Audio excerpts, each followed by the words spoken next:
의심이 되는 원인들을 원래대로 바꿔주시고 줄여주신다면은 보통은 조금씩 나아지는데, 그런데도 계속 가려워하고 심해진다면은 가까운 의료기관을 찾아서 진료를 받고 치료하시는 것이 좋습니다.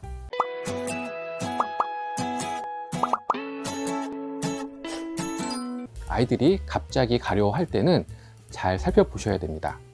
잠깐만 가려워하고 지나가는 경우도 있겠지만, 가려움이 한번 나타나서 지속이 된다면, 예를 들어 30초 정도 이렇게 긁어주고 나서도 계속 가려워하거나 잠깐 긁어줘서 좀 덜했다가 금방 다시 가려워한다면 이건 좀 문제가 있지 않은가 한번 관심을 가지고 살펴보셔야 됩니다.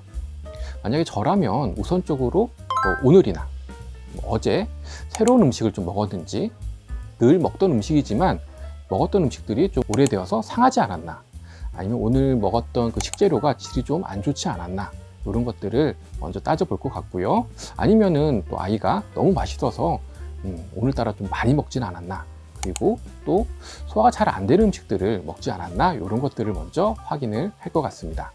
그리고 어제 오늘 새로운 장소나 평소에 안 하던 활동들을 새로 했는지, 이런 것들을 확인해 볼 것 같아요.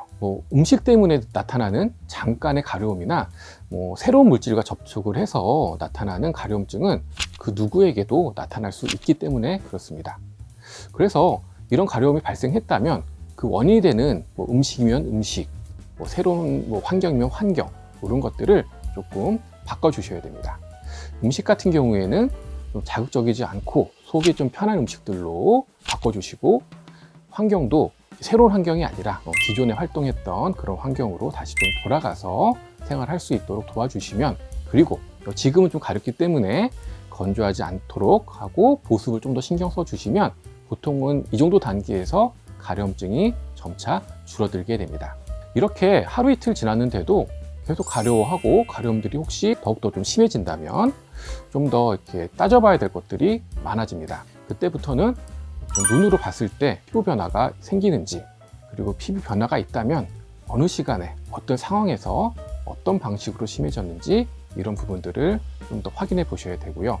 만약에 증상이 이렇게 올라왔다가 없어졌다가 가려웠다가 줄어들었다가 이렇게 변화가 크면 약한 두드러기일 확률이 크고, 피부 자체가 어떤 특정 모양으로 붉어지거나 이렇게 습진처럼 패이거나 볼록 올라오거나 이런 것들, 다른 모양으로 변한다면 습진의 초기 질환 또는 다른 피부 질환의 초기 증상일 수도 있습니다.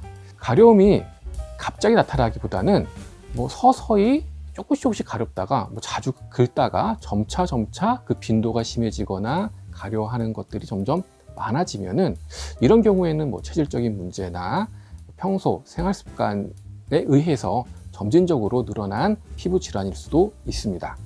예를 들어 열이 많은 아이 같은 경우에는 땀으로 열을 좀 이렇게 발산시켜야 되는데, 땀이 좀 나기가 좀 어려운 환경이 되거나 활동이 좀 줄어들면서 땀 배출이 좀 잘 안 되게 되면, 그러면 가려움증을 느끼기도 하고요.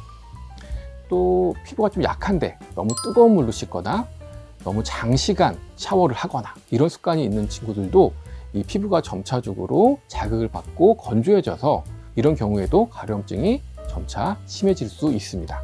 그리고 평소 생활하는 강한 온도가 너무 높게 설정되어 있는 경우도 가려움증이 생겨서 점차적으로 심해지는 경우도 있습니다.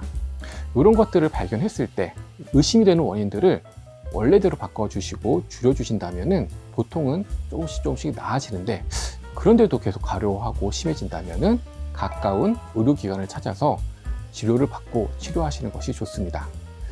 진료를 통해서 다시 한번 이 원인들을 한번 같이 찾아보고 그 문제에 대해서 해결할 수 있는 방법으로 치료를 진행하시면 발생한 지 오래되지 않은 가려움증은 간단하고 짧은 치료로도 잘 나으실 수 있습니다.